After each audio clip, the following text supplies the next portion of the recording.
शास्त्रों में व्यक्त यह विचार है कि भगवान शिव ने भक्तों को उनके कर्मों के फल के लिए सभी समय में सहायता करने का वचन दिया है।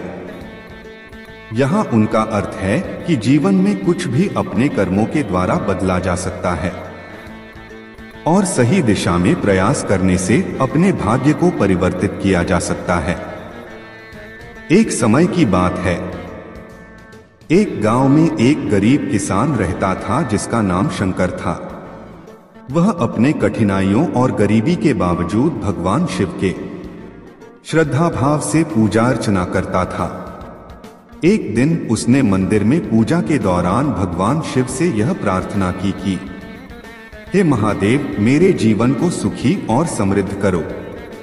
भगवान शिव ने उसकी प्रार्थना को सुना और उसे दर्शन दिया।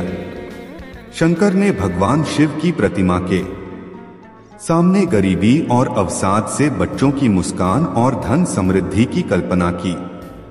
अचानक एक आसमान से ध्वनि आई, शंकर, तुम्हारी प्रार्थना सुनी गई है। अब तुम्हें उद्धार के लिए एक अद्भुत अवसर दिया जाएगा। शंकर को यह सुनकर अचंभित हो गया। उसके मन में अनेक सवाल उठे, परंतु उसने धैर्य से उत्तर दिया, हे महादेव, मैं आपके आदेश का पालन करूंगा।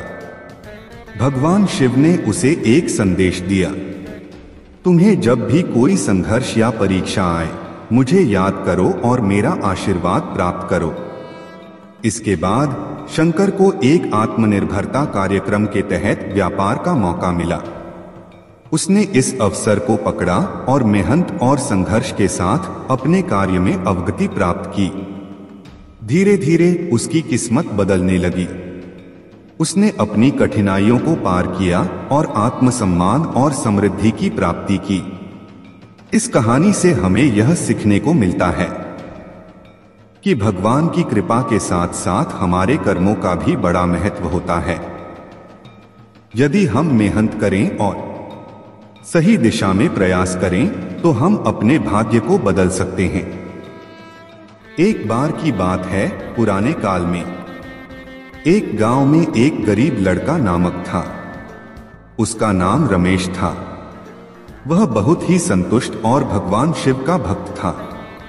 एक दिन उसने शिव मंदिर में पूजा की और मन में यही सोचते हुए प्रार्थना की कि भगवान मेरा भाग्य बदल दें।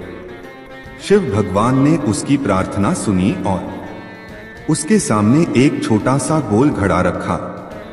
शिव ने कहा, रमेश, यह घड़ा तेरे भाग्य को बदल सकता है। जब भी तू चाहे इसे पलट दे और तेरा भाग्य बदल जाएगा। रमेश ने उस घड़े को ध्यान से रखा और हर दिन उसे देखता था। जब भी उसके जीवन में कोई मुश्किल आती, वह उस घड़े को पलट देता था और हर बार उसका भाग्य बदल जाता था। इस कहानी से हमें यह सीखने को मिलता है कि भगवान ने हमें सामर्थ्य दिया है कि हम अपने भाग्य को खुद बदल सकते हैं। जरूरत है संघर्ष करने की और निरंतर प्रयास करने की। एक बार की बात है, एक छोटे से गांव में एक युवक नामक राज रहता था। उसका जीवन अत्यंत कठिनाइयों से भरा हुआ था। वह निरंतर असफलता का सामना कर रहा था और अपने भाग्य से निराश था। एक दिन उसने गांव के राजा के पास जाकर अपने दुख की कहानी सुनाई। उसने राजा से अपने भाग्य को बदलने की अनुमति मांगी। राजा ने उसकी सुनी और उसे समझाया कि भाग्य को बदलने की शक्ति उसी के अंदर है। राजा ने उसे भगवान शिव के दर्शन के लिए सलाह दी।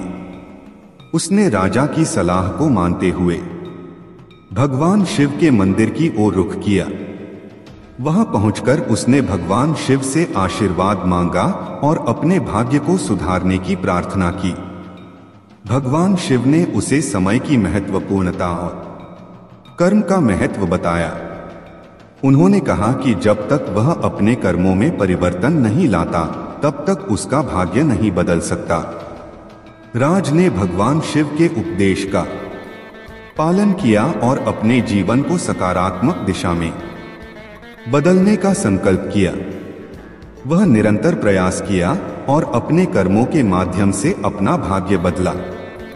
उसका जीवन उज्जवल और सफलतापूर्ण हो गया। वह अब अपने गांव का गौरव बन गया और लोगों के आदर्श बन चुका था। इस कहानी से हमें यह सीख मिलती है कि हमारे भाग्य को हम अपने कर्मों और प्रयासों से बदल सकते हैं। भगवान शिव की कृपा से और अपने निरंतर प्रयासों से हम सभी अपने भाग्य को सकारात्मक दिशा में बदल सकते हैं। पूरा वीडियो देखने के लिए दिल की गहराई से शुक्रिया, धन्यवाद।